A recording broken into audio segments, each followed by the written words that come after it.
Good morning. Welcome to Sales Chatter. This is the Logistics Podcast where we try to help 10,000 reps hit a million GP. I'm your co-host, Ryan Mohammed. With me is my main man, the bodacious cowboy, Jeff Dickinson, President and CEO of RGTX Logistics Solutions. How you doing this morning, brother? Good, my man.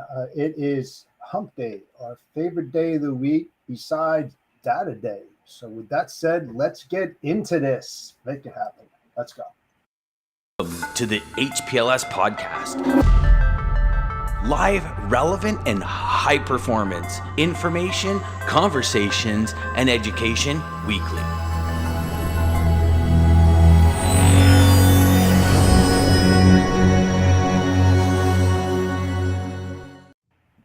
And like you said, it's really one of that great days of the week that I personally look forward to. And we got a lot of jam-packed stuff for you. But as you guys can see in your top right corner, we have an amazing guest today. We have my man, Matt from Dentro Carriers. He's a great friend, a great partner that I've personally had great conversations with. Matt, welcome to the show. We're so happy to have you. Give us a little intro about who you are and what you do. Thank you very much, Ryan. I am humbled and honored to be on this podcast and share my story with you guys and kind of get to chip in and share some transportation knowledge and have some conversation with you guys today. So my name is Matt Aquin. I kind of got into this whole transportation industry by accident, actually, by walking in the wrong door looking for a forklift driver job. Was asked if I was there to apply for the sales job, and here we are 17 years later. It's been a very interesting career for me. I was actually the youngest account executive in Vitran Express history at 22 years old. That started me down a whole different journey, though, with getting that kind of salary and that kind of money at such a young age.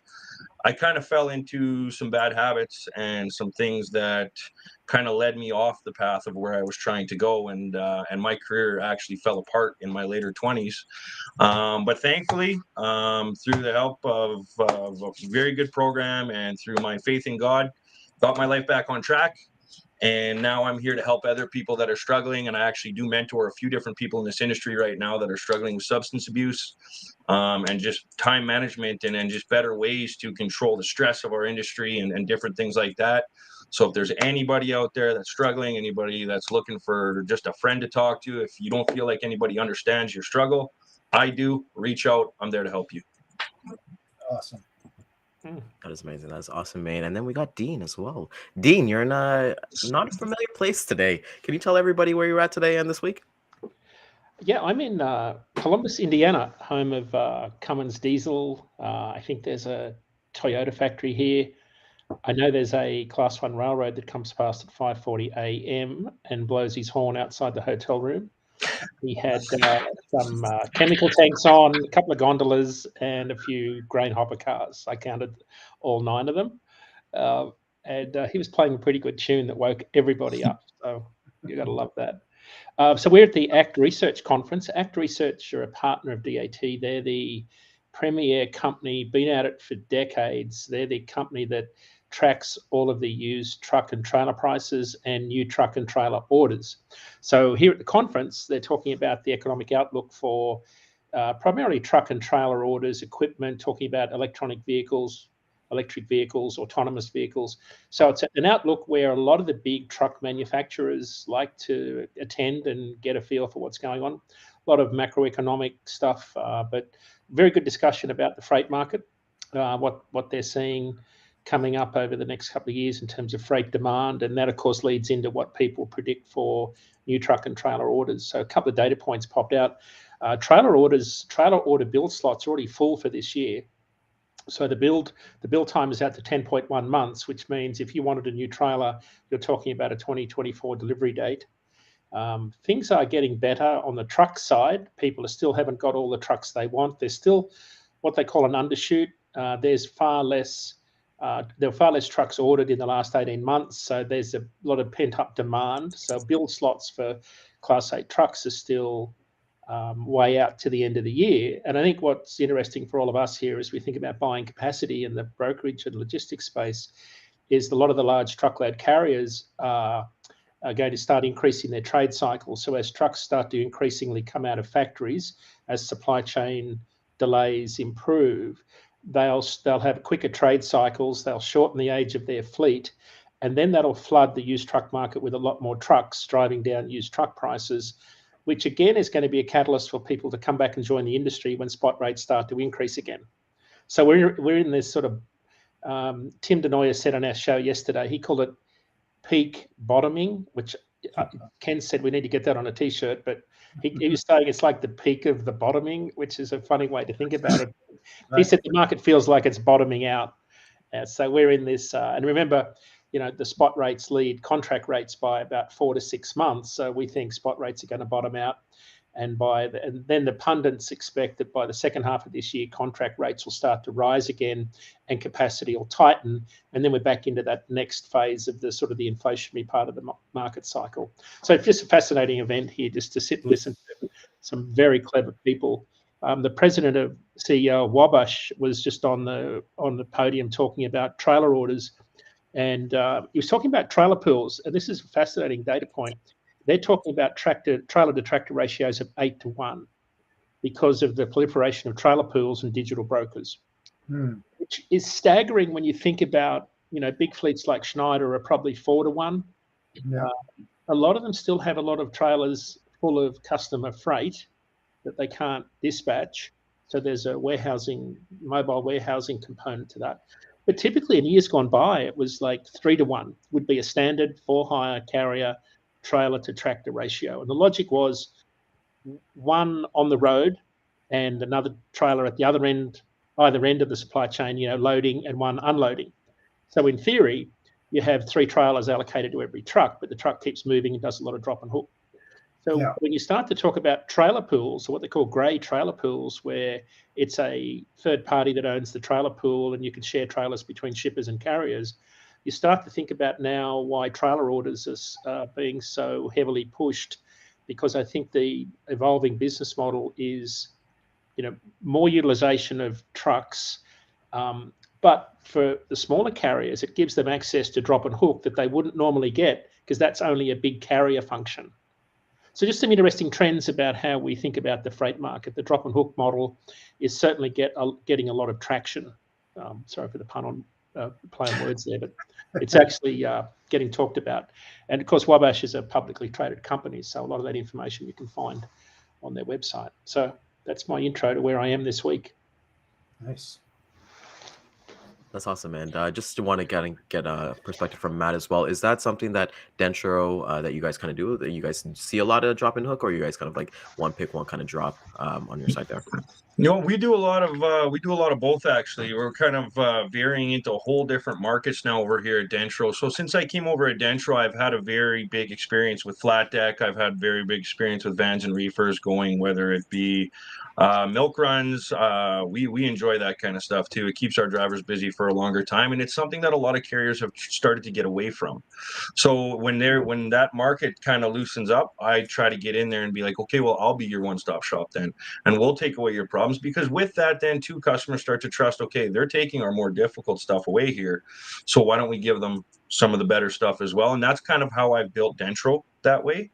We're doing things here at Dentro in the last couple months that they've never done before.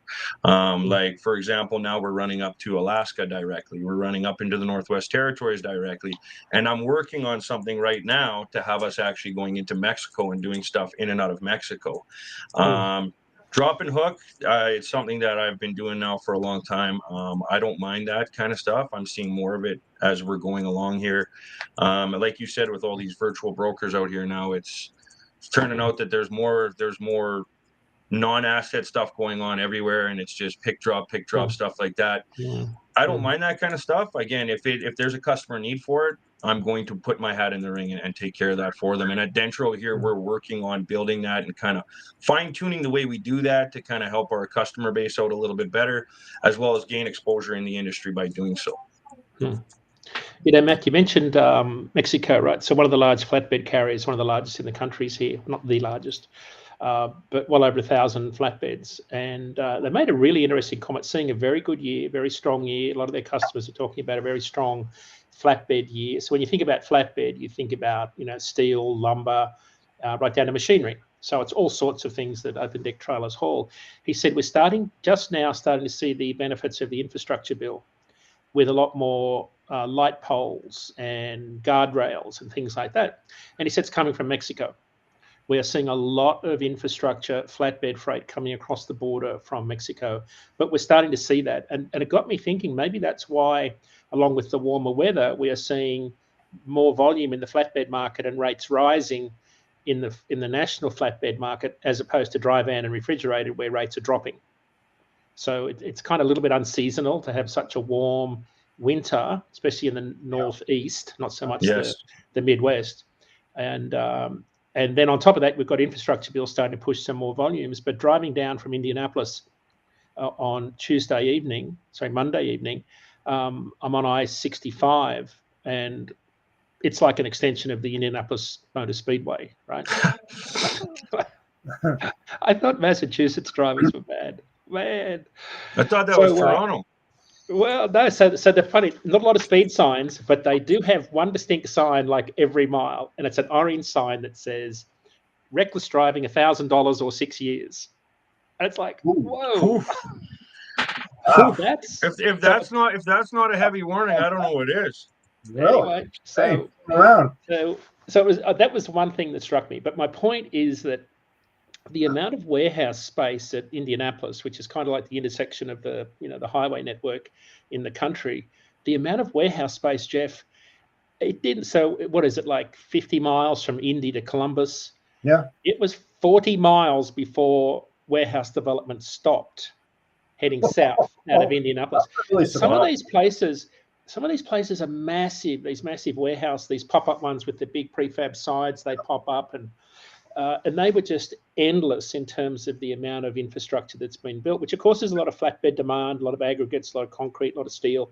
So I think flatbed has benefited from that also. But just as we travel the country, you're talking about Grand Prairie, Jeff. We've seen it in Miami, but it's just striking to drive the interstates and actually see firsthand the amount of warehouse development that is still ongoing. That's the shocking part.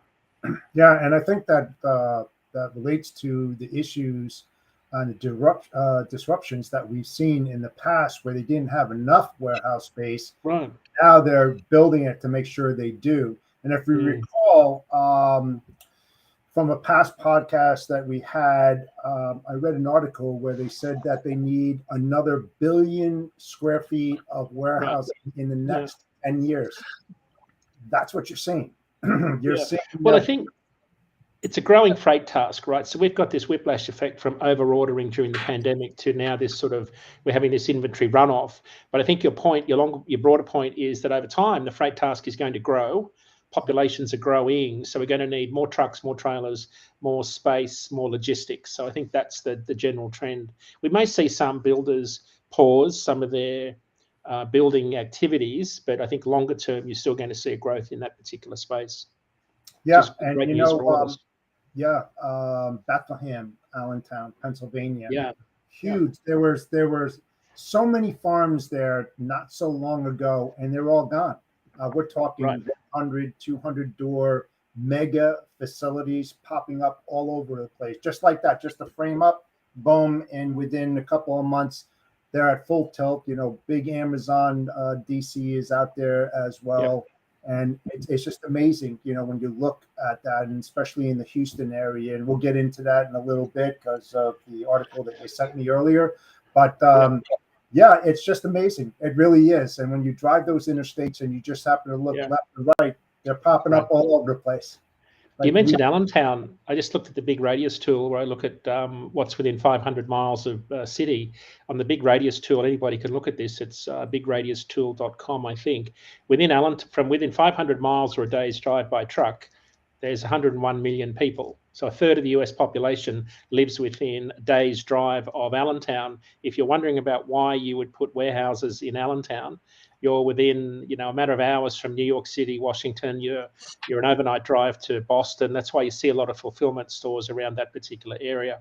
Yes, so just massive growth. It's exciting to see, to be part of this industry with the. But there's a lot of feedback, though, the negative feedback from the residents in those areas that are not advocates. They're against the big ones. Even in Sparta, where I live in New Jersey, there's an uproar about The possibility of Amazon taking over an old cement factory that's been there for a long time in Sussex County. They say the infrastructure is going to get ruined. The trucks are going to wake up people. I mean, you could just go on and on. And I know it's not just in this town, but it's all across the U.S. You're right. Good point. Are upset about it. Yep. Canada as well. We kind of see it there, and it kind of like talks about a situation here. Like Matt and I are in Canada, and we both use the sister company Loadlink. They're based out of Mississauga, Ontario, and I know they're a sister company of DAT as well. And Dean, I know they came out with their January 2023 report in regards to that. So I'd love to get your details of what essentially is the forecast is looking at, especially like we're kind of seeing for people who don't know, who are American. Loadlink, we use it for domestic Canada shipments, and we use it for cross-border shipments. So that is basically our main load board that we use here. Like when I got trained in logistics as a logistics coordinator, that's all I used. We rarely used that or Internet Truck Stop because we kind of focused on that domestic Canada relationship. So with them coming out with their 2023 report, I think a lot of nuggets in there that we can share with the audience. Yeah, so just for context, DAT and Loadlink are part of Roper Technologies, which is on the New York Stock Exchange. So we're part of that broader technology public company. But Loadlink are our sister company, as we like to say. In terms of the size of their business, they've been around for about 30 years.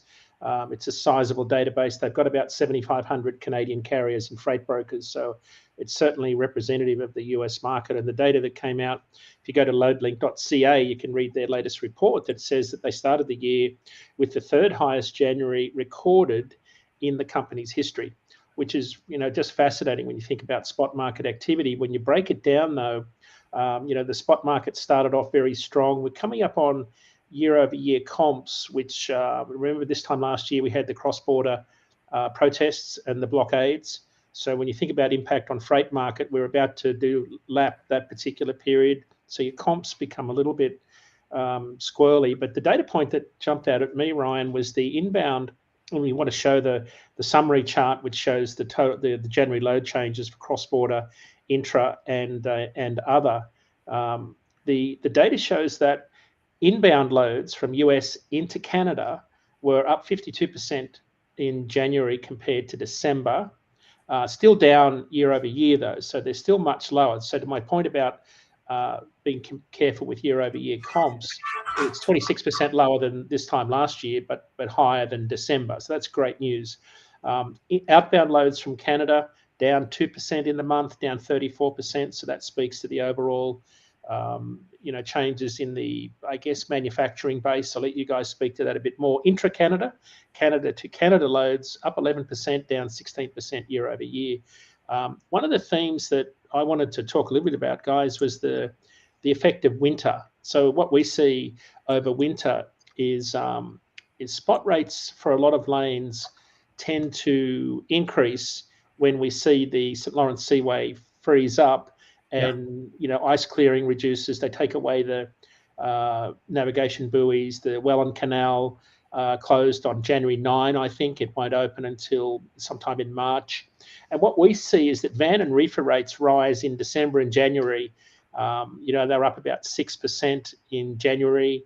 6% in December. They rose another 19% in January. These are inbound spot rates into Ontario. Reefer rates were up 11% in December, up 14% in January. Van rates into London, Ontario, up 20% in January. Some of the largest increases out of the Great Lakes region and East Coast ports, like rates out of Green Bay and Fort Wayne, Indiana, and Rock Island, Illinois, Elizabeth, New Jersey, Allentown, PA, all up in the range of 20 to 30% month over month. So on average, you're seeing rates increase. In particular, reefer rates, one of the data points you'll see on the Loadlink report, spot freight highlights was Philadelphia to Toronto refrigerated. And I think these are spot rates or maybe volume up 509% year over year.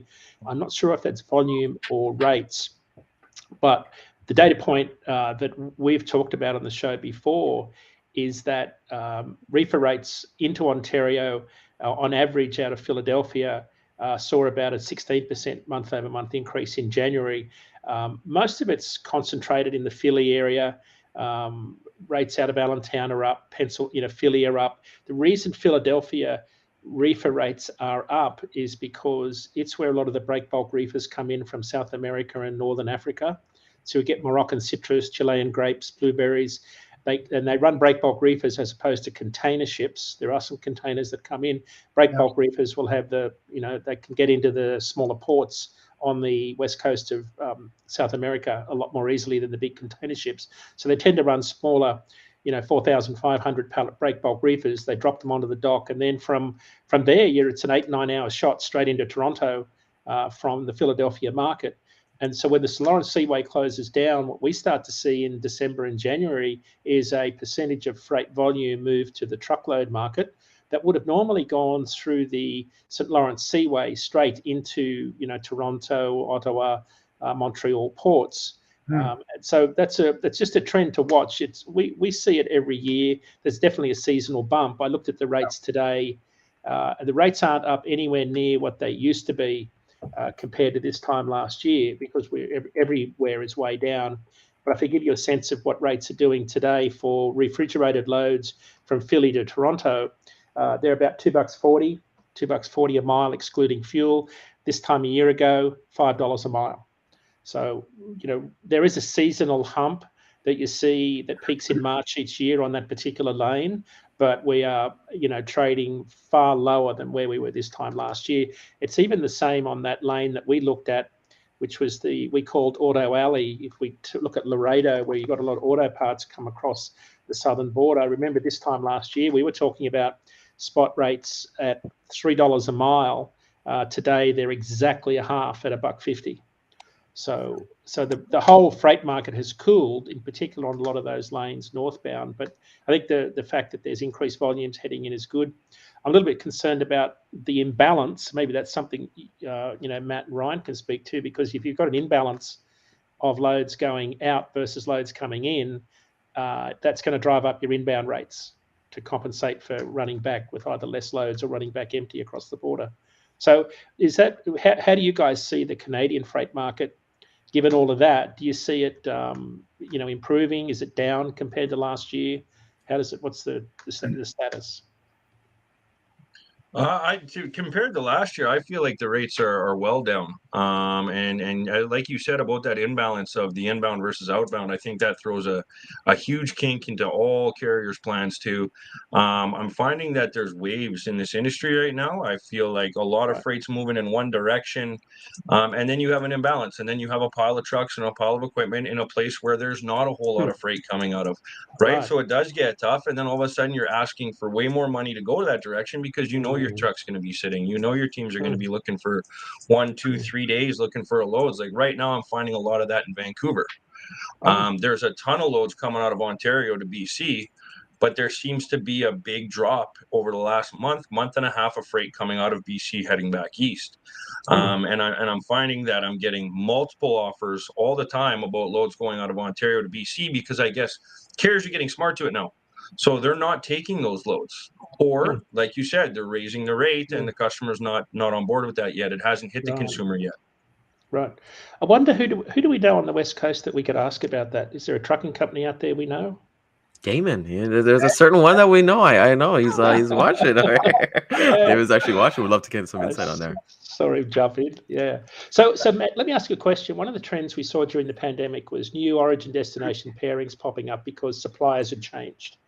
So you have a pull point for one particular item of a manufacturing process.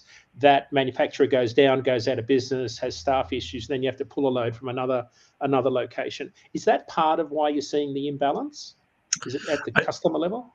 I think it has a big thing to do with that, because you're not prepared. Right. So here's the thing. It's not like it's one location in Allentown, Pennsylvania to another location in Allentown, Pennsylvania. It could be your location was Allentown, Pennsylvania. Now you're loading in Knoxville, Tennessee, because that's where their plant is, right? It takes time to get that swing of trucks back in there and work on the reloads and work on how you're going to get your trucks repositioned back. I believe that's bringing rates up across the border right now. But again, in Canada, I'm still not seeing that. I'm seeing that the rates are heavy one way and really light coming the other way right now.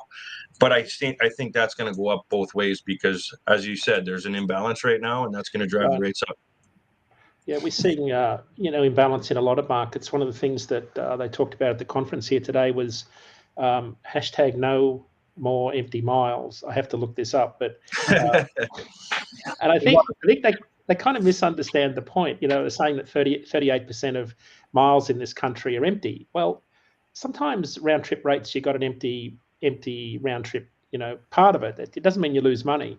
It's about your revenue per tractor week. And sometimes empty miles can get you into a market where you can actually make more money over the course of the week. So not all empty miles are bad, but I think carriers knowing their operating costs, to your point, Matt, about making sure you're loading the inbound rate to reflect the decreasing demand on the way back out is absolutely critical. Hashtag no more empty miles.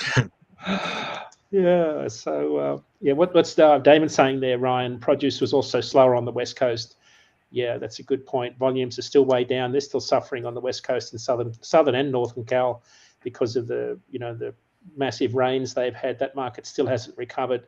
Their freight volumes, last time I looked, were down about 70% when you look at the weekly volumes of truckload of fruit and veg coming out of there. So it hasn't picked up yet, but we're in between seasons. So I'm not alarmed. I think we're just off to a slow start on the West Coast. So I think this could be a really good year if they can get the plantings underway. Boy, I'll tell you one week, slow the next. I'll tell you one thing, though. You're talking about BC and carriers sitting there. Boy, I'll tell you what, if you have a niche and you have outbound from that area coming back to you, boy, you are sitting pretty. You are sitting real pretty. But it's finding that diamond in the rough, right? Which is difficult at this time of year for sure. Absolutely. I'm just looking at Seattle to Los Angeles is generally a good bellwether. Seattle to Los Angeles is paying 90 cents a mile. Oof. But on the northbound, capacity is really loose. At this time last year, it was $1.80. So it was $1 per mile higher this time last year because there were a lot more imports coming into the Pacific Northwest. That's fallen away. And but 90 cents a mile. What are you loading northbound? Los Angeles, Seattle, 1,100 miles. Northbound is 286. Sorry, that's with fuel, 234. So you're getting 234 on the northbound and then 90 cents. At 90 cents, guys, what's it going to take? What's it going to cost me in fuel? It's going to cost me that in fuel. Probably a little bit less than that, what I'm going to get on the rates. But, gee, that's a low rate. So that speaks to how much excess capacity there is in the Pacific Northwest at the moment. So do you want to have a quick run around the markets, Ryan, like what's happening in the different equipment types? Yeah, I would love to get that, especially I know myself, I'm keeping an eye on the open deck stuff, so I'd love to kind of see what that's kind of going. Yeah, so there's a big difference in the freight markets between where we sit with dry vans, reefers, and flatbeds. So generally speaking, in the dry van market, load posts, this time last year, we were seeing spot market load posts triple last week's volume.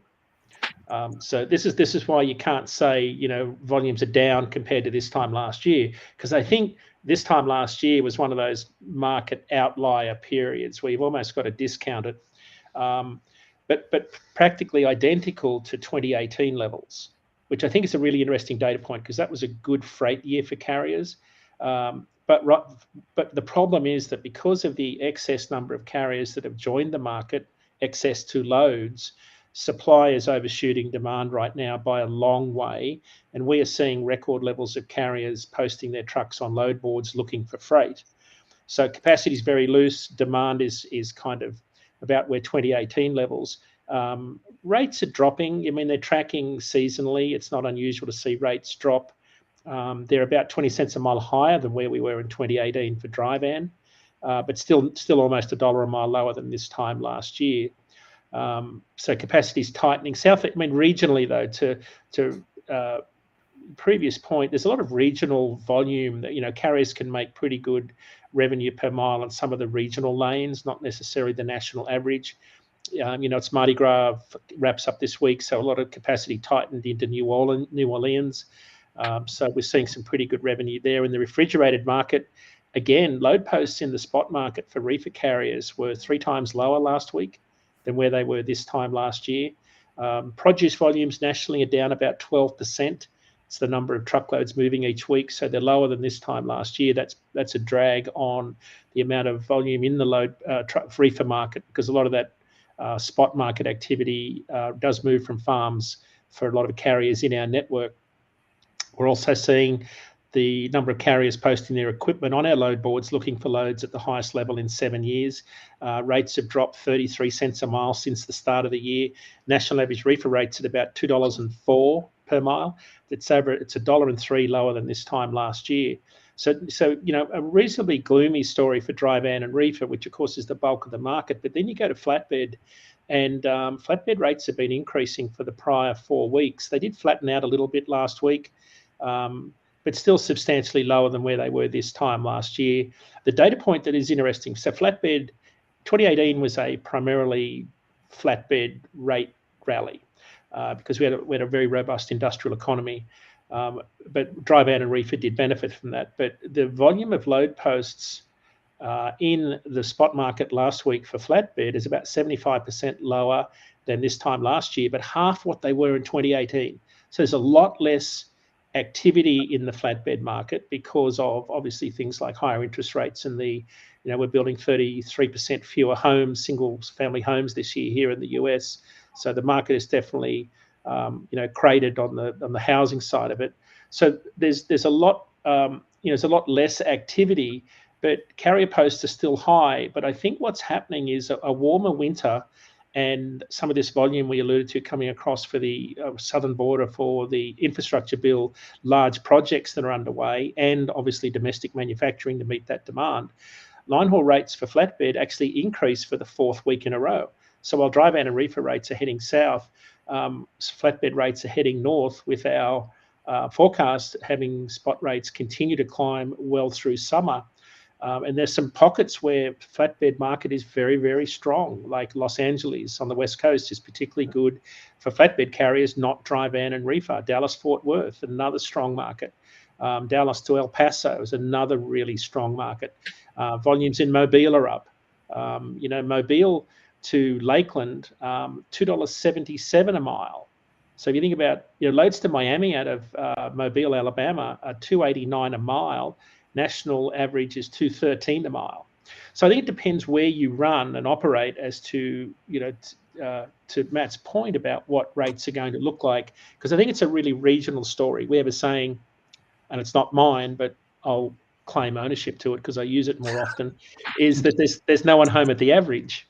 And if you think about that in statistical terms, the opportunities for carriers are on either ends of that spectrum. You see 90 cents a mile southbound out of Seattle, but you'll see nearly $3 a mile from Mobile to Lakeland or Miami.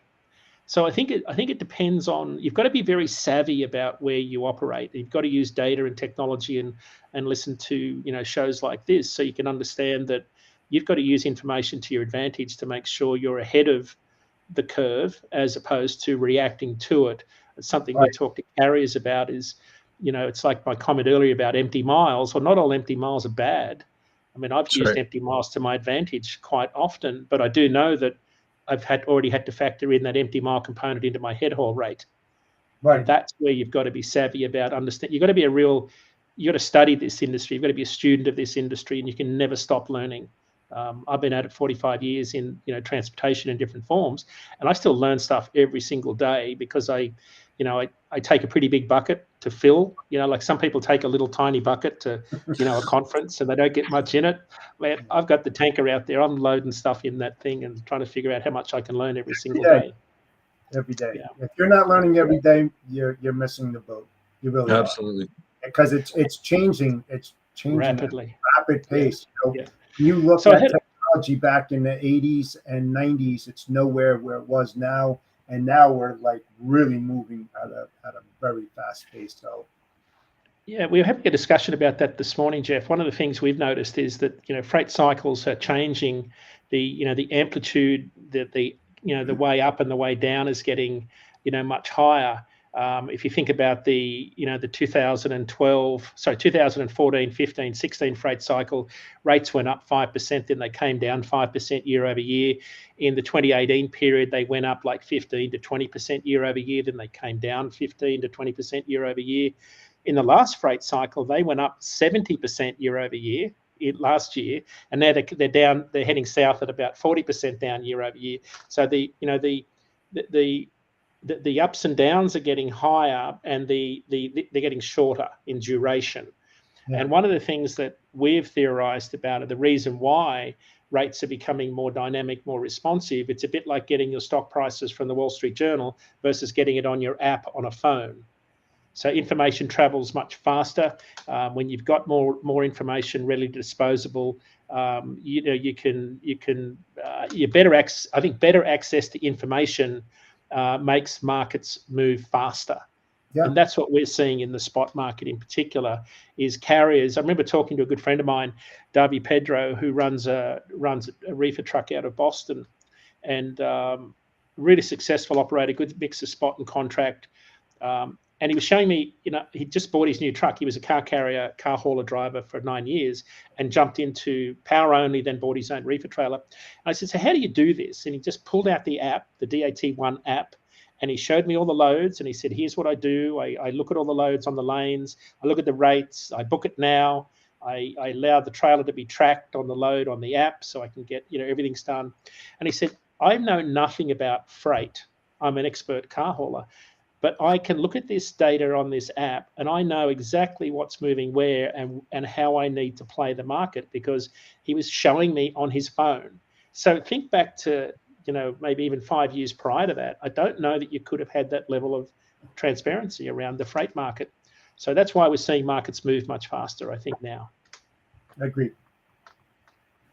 Yeah, I completely agree with that. I remember even 5 years ago, we just kind of use the Loadlink, post it, and then get flooded with a bunch of calls. But now I can go on to any kind of website and just find out the data that I need to find out before I even try to post or try to have those conversations. So technology is it's here. It's here to help us. And everyone talks about AI, but that's a different discussion. But you can use that to your advantage, right? So Gail makes an interesting point there in the comments. Ryan, BC outbound, maybe this is talking to Matt's point, BC outbound is particularly slow, coupled with high demand for inbound from the eastern states. So when Gail says eastern states, she'd be referring to eastern Canadian states or provinces, or eastern US states?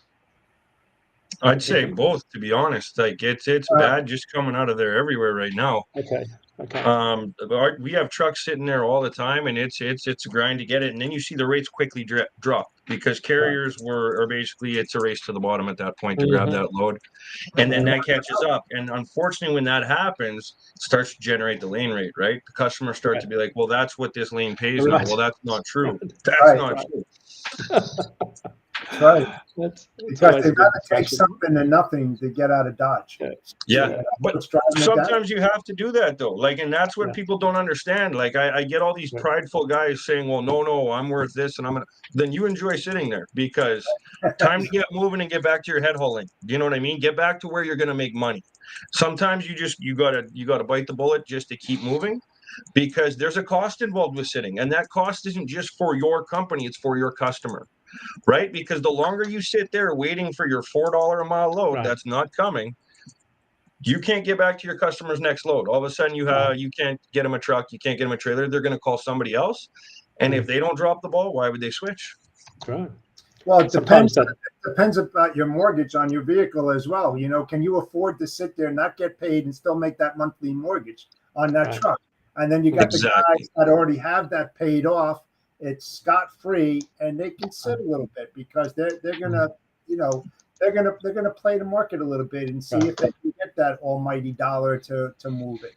So you have half a dozen here, half a dozen there. So but it does drive the rates down when you take those low rates. Right. It hurts everybody. Sometimes the load of post holes and glider engines is actually worthwhile. Sometimes gotta do what you gotta do. All the nosy truckers that say, what are you hauling? Say, post holes. And say, oh, really? How much do they weigh? So not much. Or next day might be glider engines. And they go on about, say, glider engines, where do you load those from? Dude, get a grip. Right? That's a bit serious. When you're on the CB talking about it, you've got all the nosy truckers wanting to know, because their sales reps are following you around in their cars trying to steal the freight. Where do you get them? Yeah, where do you get that? Yeah. Yeah, glider engines. We get it from the airfield, something like that. Yeah, you're going to have fun with this. Yeah, these are tough times though, right? So I noticed diesel was down about 7. National average was down about 7 cents yesterday. What is it, 4.37 nationally? I mean, that's incredibly good news for carriers. I pulled some stats this morning in case you're interested on what the data shows from the year-over-year trends. We are doing pretty well on the comp side.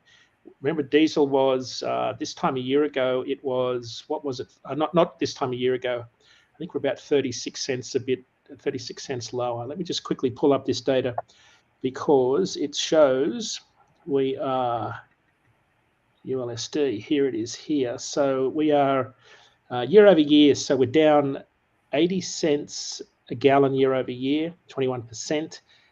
We're 25 cents lower than the July 08 peak of 477. And I think we are down, it was 580. I think it was 580 was the previous high in June last year. So we're down from 580 to 454 this week. So that's actually 437, I think it was yesterday, according to the EIA. They were a day late because of President's Day. So I mean, that's great news for all of us. I was noticed on, I don't know if you follow the Gas Buddy on, is it Patrick Dahan, Gas Buddy on Twitter. He had a really interesting quote the other day, and he was talking about diesel prices being down in the $4 range this year. And I thought that was a really bullish outlook. Some of the things he said in the reason for that, if I can quickly pull up his tweet.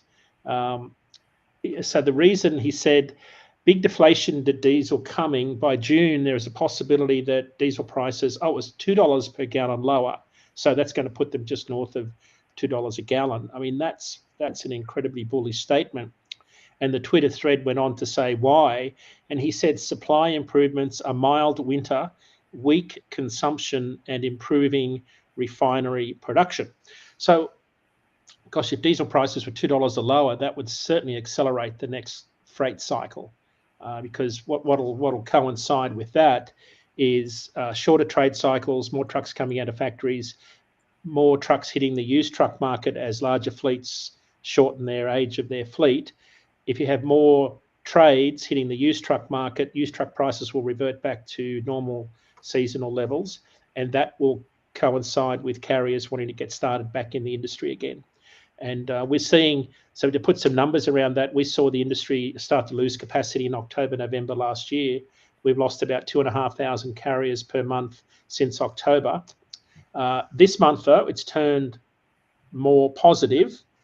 We only lost about 1,100 carriers so far in the month of February. So the trend. So when you look at the overall trend line, we were losing capacity from October. We're still losing capacity, but at a slower rate.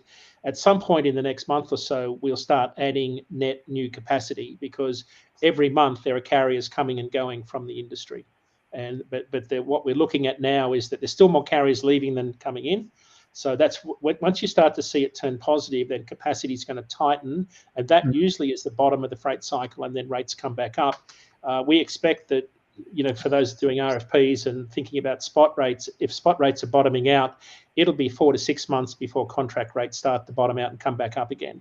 But I think the important point is that contract rates today are sitting at, if I take contract rates today are sitting at national average is $2.88 a mile, $2.35 excluding fuel.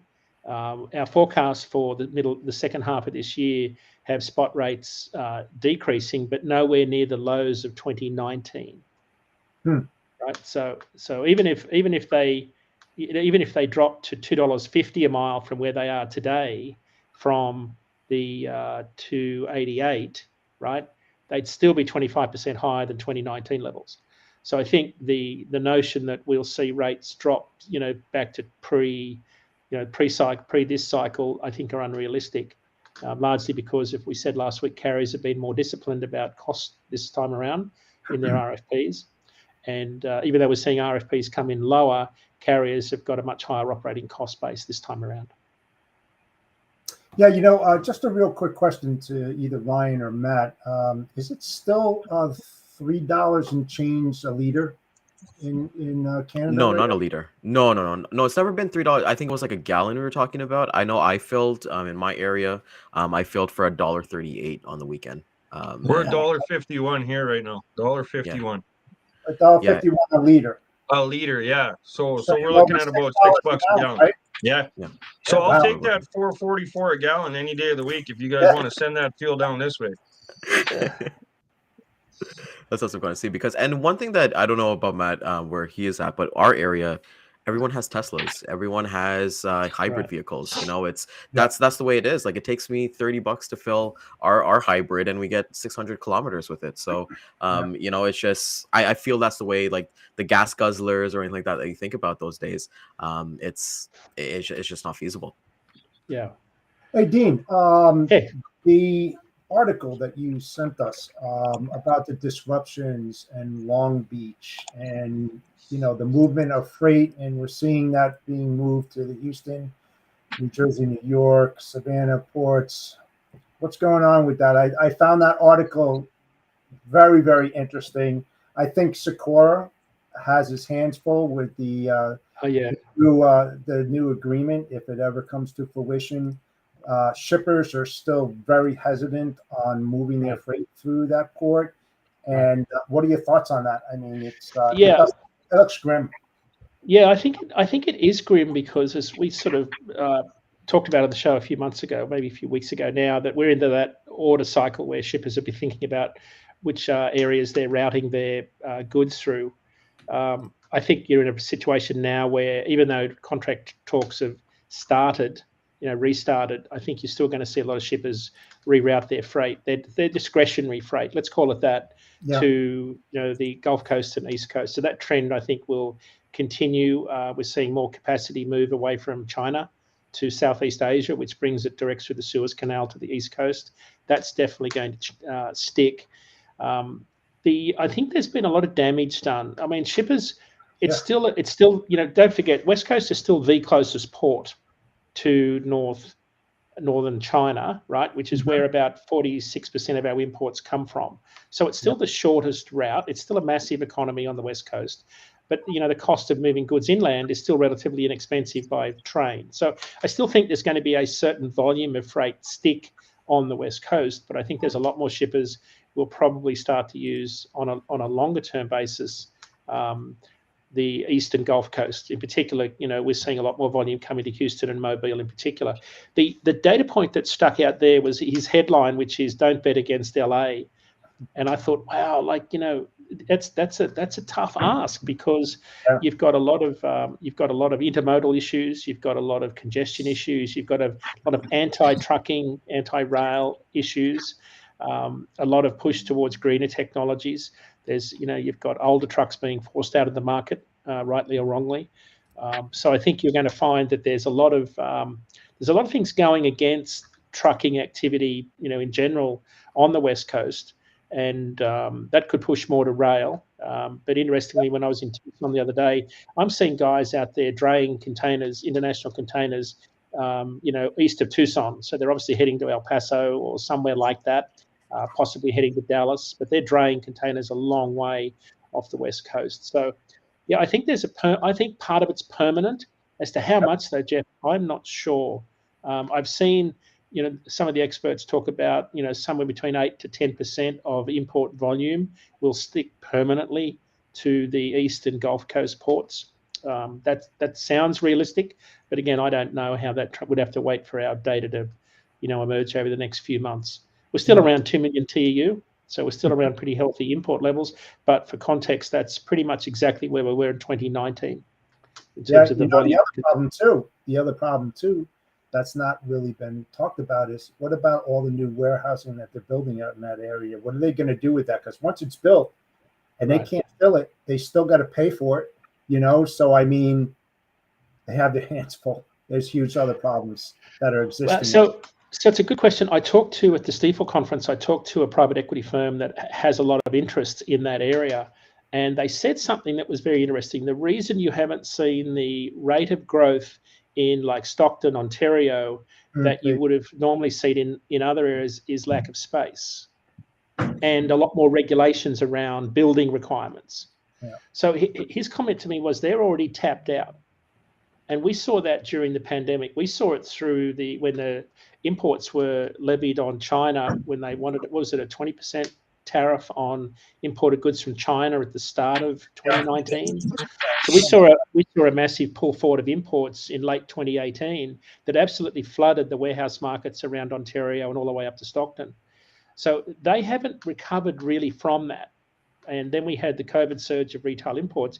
And that's why you saw a lot of imports flood Denver, Dallas, Phoenix markets, and so much warehouse growth around there. So I think that's even if it, we come back to normal levels, I still think you'll see a lot more warehouse activity further inland because those markets are pretty well tapped out. Now, but you're seeing a lot of discounting. You're seeing a tremendous amount of discounting right now because, I mean, let's face it, those warehouses are blowing out at the seams and they need to move that inventory. They can't sit on it. I'm seeing stuff at 80%, 70%. We get it all the time. I mean, they're trying to move that because they've been sitting on it for months, if not a half a year or so, So it's unbelievable. They're trying. They're trying to get more space that way. Yeah, I'm just reading some of the notes here. But you're right. I think some of it is permanent. Ryan, do you want to have a quick look at the questions while we've got time here? So, do you think transit times will play a factor in which port is being used? Yeah, almost double the transit times from the west. Absolutely, Daman. I think that's why we've seen such a flood of, again, bad choice of words, but a flood of break bulk and container imports into Houston and Mobile in particular, because of their immediate access to major interstates. Even the inland waterway out of New Orleans has been a big boost to a lot of shippers moving break bulk freight. So I think that's the trend that I've seen on the East Coast is much longer dray hauls. So you're seeing, well north of 500 miles of 40-foot containers being drayed off the East Coast, which is, I've only been here 22 years, but that's not something that I've seen going back, 5 years and earlier. So I think transit times are a big part of it. But I also think, David, it's commodity specific because there are a lot of shippers right now who are very happy for trains to take as long as they like to get there because they have inventory issues and they're looking for that extra storage space. So I think it's very commodity specific. And the next question is about volatility. I've also heard the transit times. Yep. So volatility in ETAs to each customers, and I would imagine the volatility would increase based on the longer transit times. Yeah, again, I think it's commodity specific. It's I think you've got a lead time factor that's pertinent to each particular commodity. But Truckload has proved in the last couple of years to be very nimble, very agile. Rates have come back down. Remember Dan talked about these 2 containers of bed linen that came in from Shanghai, destined for Orlando, Florida. And the 2 weeks at anchor delay ate into his intermodal transit from the West Coast to Orlando. So it was 10 grand per 40-foot container on a team truck because he had to be on time. So his whole intermodal transit was eaten up by that. I think it's interesting. The intermodal network still hasn't hit its straps yet. They've still got some, velocity issues. I do think that's improving though. So we could see some improvements there on the rail side. Awesome. Kind of see John says we're coming up to wrap up today's amazing episode of Data Day. Dean, can you give a little bit more of where you're at? I know you mentioned at the beginning, but are you going to be speaking this week and anything that you got coming up as well? Yeah, I'm speaking this afternoon on a panel with the CFO of Melton Truck Lines and the CFO of Grammar Freight Lines, and Tim Denoy is hosting it. We're talking about the truckload freight market today. You'll be able to read about this a lot in the press, but Ac Research is the big dogs in the used truck and trailer and new equipment order space. So you'll see a lot of that coming out in the press in coming months. And then I'm on SiriusXM on Friday morning talking with Jimmy Mack about, we're talking all things trucking, 8 a.m. Eastern, Road Dog Radio, channel 146. It's always a good show. He's one of the best DJs in the business. Nice. If I could quote the Princess Bride line where Vizzini says to the what do we call the guy that with the mask? He says, truly a dizzying intellect. when he's trying to feed him iocane powder. Remember the scene from Princess Bride? If you haven't seen it, you need to watch it. He said, truly a dizzying intellect. So all I say when I'm listening to Jimmy Mack is, gosh, this guy's got a dizzying intellect. He's so smart, so clever. But he's a great listen. It's a wonderful show to listen to him. He's on from 7 to 11 every day on the Drive Time show. 7 to 11. That's amazing It's to a kind of lot, see. yeah. And you're co-host of the Dad IQ Live Show every IQ Tuesday show. at 10 a.m. Yeah. So next week we've got an interesting guest. Cody Cole is coming on from ANZ Trucking. He's on next Tuesday, and we're going to be talking about the Salinas produce season. So it's kind of the first big event that happens over there. They've just had a lot of rain. Salinas is obviously home to a lot of strawberries and lettuce. But so we're going to be talking about the produce season in the sort of, because we're now starting to get into talking about the upcoming produce season. So he'll be a good guest. Worth 10 a.m. Eastern. You can catch us on LinkedIn and YouTube.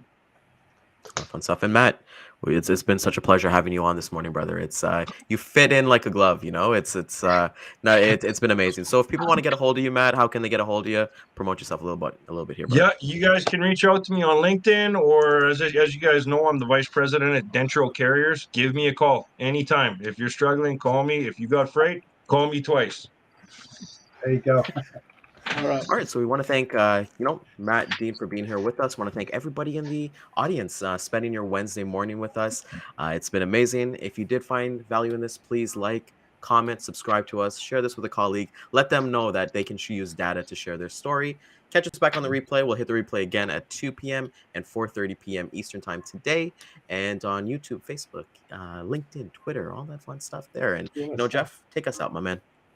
Yeah, Matt, thanks for joining us. Appreciate it. We definitely have to do it again. Dean, as always, great insights. Figuring out what's happening in the market, what's working, what's not working. It helps out everybody in the industry. So thank you so much. And also to Daman and Centurion Trucking, thank you so much. Daman is hiring new agents out there at 60% margin. So if you want to get a good job and work for a great guy, reach out to Daman. And with that said, have a great day, guys. The Bodacious Cowboy is out.